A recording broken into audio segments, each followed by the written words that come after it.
Hey everybody, what's up? This is Chris from T3 Handicapping, and I am bringing you the card for Tuesday, October the 12th from Indiana Grand. As always, if you want to follow my picks on Twitter, you can do so at Handicapping T3. Or if you'd like to purchase any of the products for Indiana Grand that I use to get these grades and that I use to come up with the picks, you can reach out to me, T3Handicapping at gmail.com. We hope to have the online store up and running by next week, so you can just buy them directly. But for now, we have to go the old-fashioned way. Just shoot me an email. I'll get you the information. Just $2, and you'll get access to all of the data that I use basically to come up with these picks, which you can use to supplement your own handicapping as well. So hopefully you had a good day on Indiana Grand at Indiana Grand on Monday. Maybe Santa Anita as well, since they had holiday racing. This is just a look at how the picks turned out. It was a really good day for me. I was playing in one of their free contests. Actually, won, was the co-champion with someone else using these picks. So you can see here that in race one, it was an A horse, my top selection, which is the A1, and then the B horse, a C horse, an off the board horse, and a B horse, A1CC, A1AA, had the try all in the A's. A1XB, A1BB, A1AC, A1XX, and BCX. So overall, a really productive day. The contest covered races 3 through 7. So you can see why that was a good contest for me. I did peel off of, I believe, the winner in race 7. Otherwise, I would have won outright. But I chose to go in a different direction, only because the value wasn't quite there. So I went to the horse that ended up coming in second instead and got place money rather than win money. But overall, just a really good day. Positive, obviously, from a wagering perspective as well. So that's all you can ask for. That's what you're hoping for each and every day when you play the track. So let's jump into the card then for Tuesday and take a look at what we've got. So again, the purple numbers at the top, those are the class numbers, and then the lower those are, the better the horses are. And then we've got the fast, medium, and slows for the pace scenario. So this is a class level 11, which is pretty good for Indiana Grand, and it's a moderate pace. So I like Benny here at 10-1. He actually rated out as one of those horses that is so far ahead in the ranking system that is good for win, place, and show. There's a couple of things though that are a little concerning. I don't like this downward trend. That's always something I don't like to see. But then you look over here and you see that he is switching surfaces. So I'm not as worried about that. I think this is one that probably won't go off at 10-1. The only thing I'm a little concerned about is the run style. But then you go back here and you look at the last time this horse won under Joe Ramos, and you can see that he can show speed in the right circumstances. Took a flyer out of the gate and was able to go. So if I can repeat that, I think we'll be okay. The track is playing very speed heavy right now. Coming from out of it isn't the right way to go, but maybe this one can go forward. So I definitely like that horse a lot. Number 2 gets a C grade for me. Chauffeur gets a C minus. Tappet Spirit, I actually don't have a letter grade for this horse, but I think is probably one you have to respect because of the forward run style. Hardly Swayed, no grade.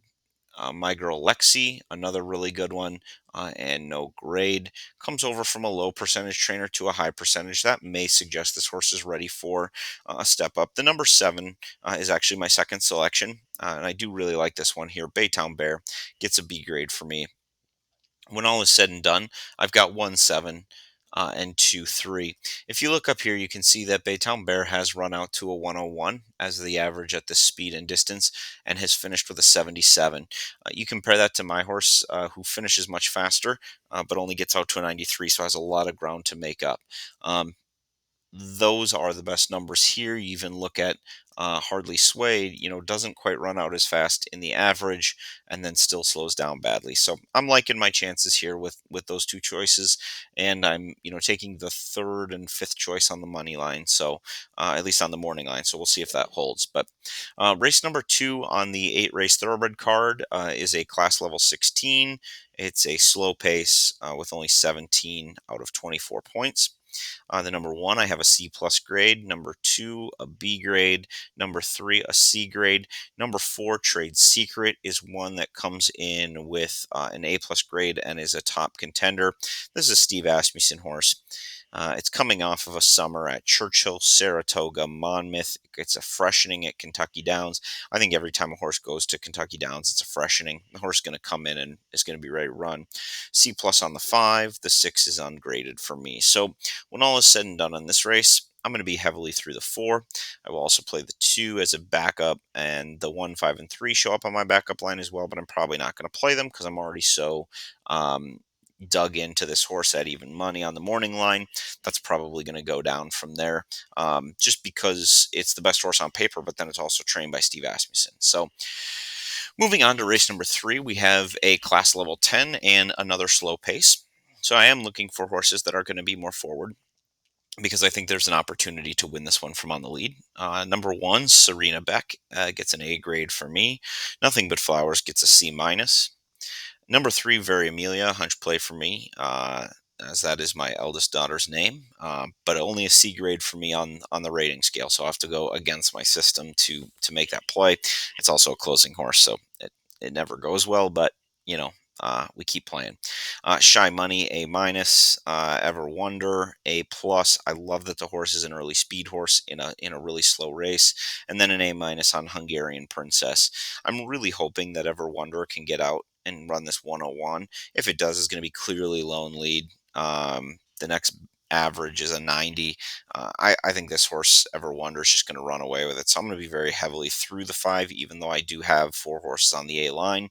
I'll use the 5 most heavily, and I will actually use the 1, 6, and 4 maybe as single backups, but not going to go much deeper than that here.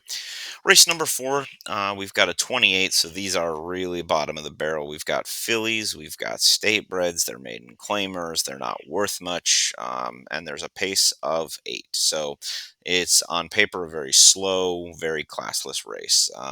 Bridal Party is a no grade for me. Piedi Amoy is a B. Number 3, New Year's Delight gets a C grade. Sequeaker gets a B grade, and his tribute is a C plus. Prime and Proper. This is a tough one. You've got really, really poor horses, and you've got this horse at an A plus who failed at this level the last time. Um, that's big time concerning. The numbers are going to say on paper this one's the best. Uh, this one's had chances before and has not done anything. It dropped last time. I think last time would have been the time to have this. So, from a numbers perspective, this one looks like an easy play. It's not one that I'm going to be heavily into because of the level of horses. I just don't trust it. Um, Number 7, Senorita Emma, C plus. I'm a Barrel Racer, is ungraded. So when you come down here, you can see the 6 is my only A selection. The 2 and the 4 rate out to be the same, but I'm probably going to just use 6, 2, 4 all on the A line. I might even go as far as to throw out the 6, and that's, in all honesty, I mean, it's the best horse on paper. It's got decent early pace. But I'm willing to take maybe a chance on say the 2 or the 4, to try and get out there and maybe make something happen. You know, the 4 hasn't fully established a run style yet. Um, has at least progressed forward there, so that's good. Um, it's hard. Again, I mean, you're looking at on paper and you're just trying to find a reason to beat the 6, and the only reason you might end up coming up with to beat the 6 is she's just not that good of a horse. And sometimes logic just that's the only logic that you need sometimes. Sometimes it just gets to the point where you're like, well, I don't know who I like, but I know I don't like this horse. Like this horse just cannot win. That being said, Indiana Grand frequently has horses break through their maiden after long droughts. So um, definitely one I'm going to use, but it doesn't seem like a very solid favorite. Feels vulnerable to me. 19, Maiden Claimers, so not the greatest horses in the world. A relatively slow pace, but at the same time, relatively quick compared to some of our other paces. So number 1, First Kitten, A minus. Number 2, Country Time, A plus. Going to have that front running style.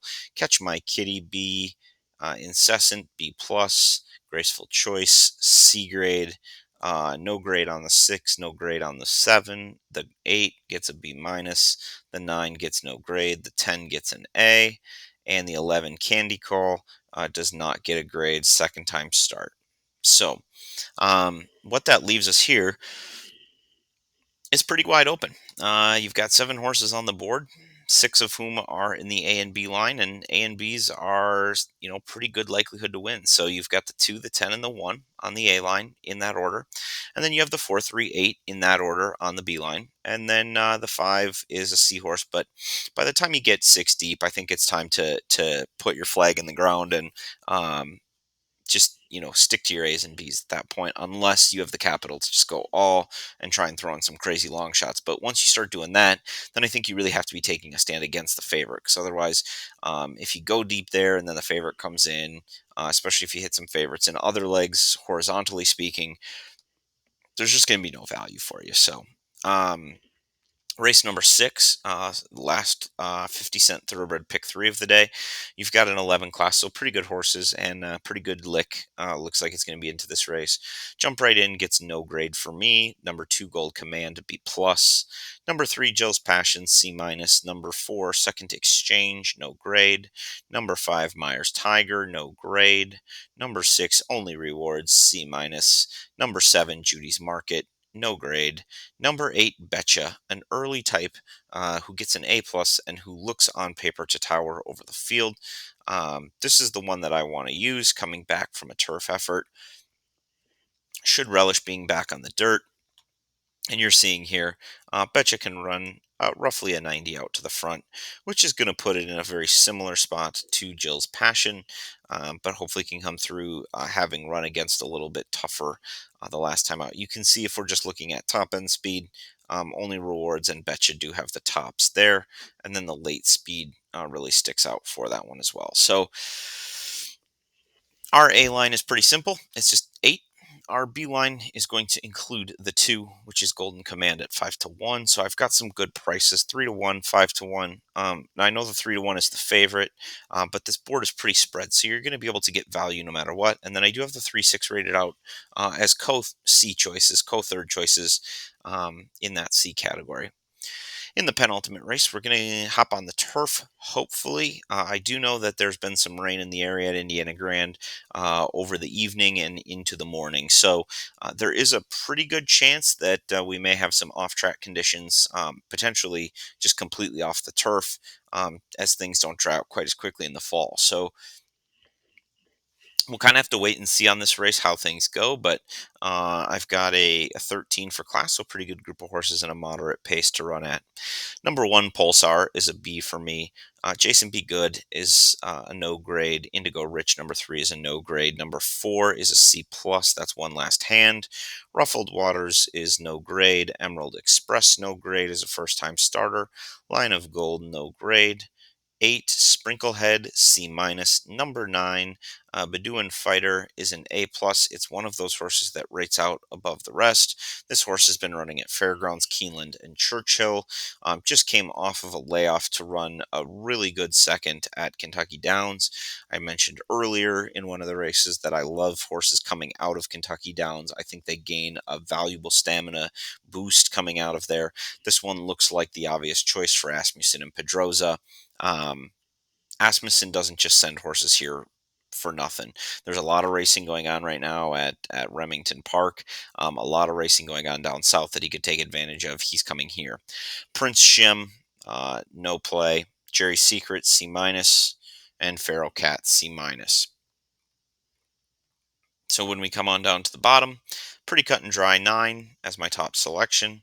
I do also like Pulsar at 5-1. I know that's only the third choice, so not a lot of separation, but definitely one I want to have included.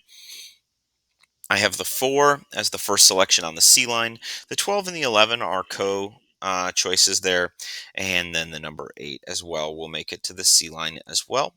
And then finally, we get to our 8th and final race from Indiana Grand. I should say our last thoroughbred race. If you're a fan of the quarters, there's a couple on tap for you in race 9 and 10. But for the thoroughbred portion and for our purposes, this will be the last race.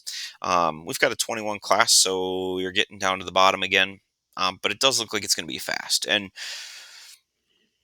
one thing that I will say that I really like about low-level claiming races is they do tend to have honest paces, because you don't have people who think they have the best horse and they're trying to get cute with the ride. They just freaking fly the horses out of the gate, and I love to see that, and I think it creates more honest pace setups. Whereas sometimes, you get to these stakes races and they think, oh, I've got the best horse, so I want to sit 2 lengths off, and somebody else thinks the exact same thing, and all of a sudden, they get to the half mile and 49 and 4, and there's just no ground that can be made up at the end. These races tend to have some decent pace. Now at Indiana Grand, you're not going to see a lot of late flyers anyway, but it does at least make for some interesting sort of late down the stretch flop out moves as they come for home. So, Que Sera Sera is an A+ for me. Abby's Destiny is a no play. Uh, Kalispell is a B+. Weightlessness is a no play. Nothing's Free gets an A grade from me. Helen May's Song is a B. G City Warrior is a no grade. And the number 8, Don't Hold Queens, is a no grade. Number 9, like La Coyota, is no grade. And number 10, Dirty Dixie Road, is a B- with that early front running style. When all is said and done, the race looks pretty much like this. I've got the 1 and 5 firmly planted in the A box, and then I've got the 3, 6, and 10 in the B. So as I'm looking here, I'm thinking, okay, 1 and 5, what do I have? I have Que Sera Sera, who's going to get out to a 91. This looks like it's going to be pretty contentious up on the lead. So that's a little concerning, perhaps, that 1 and 5, are both these early types. And could potentially be part of the pace duel. I mean, to me, you see the 7, 7, 8, 8. This is going to be a really, really hot one up front. And so that's where, as I'm looking through this, I'm thinking I might want to include somebody. Hmm thinking I might want to include somebody like maybe the 6. I'm not 100% in love with the 6 as a late kind of runner, but the 10's not much of a late runner either. So I think I'm just going to have to kind of go with what I have and just leave it as is. I don't really see anybody closing that I love. I mean, Don't Hold Queens comes home in an 86, but I mean, my gosh, this thing's going to be so far back, it's not going to even be close. So I don't know that there's really a great option. I guess maybe if you're going to hold my feet to the fire, Helen May's Song is probably your best bet to come from something off the pace if you really do believe this pace is going to just completely fall apart. So that's sort of how I see the 8 race thoroughbred portion of the Indiana Grand card on Tuesday.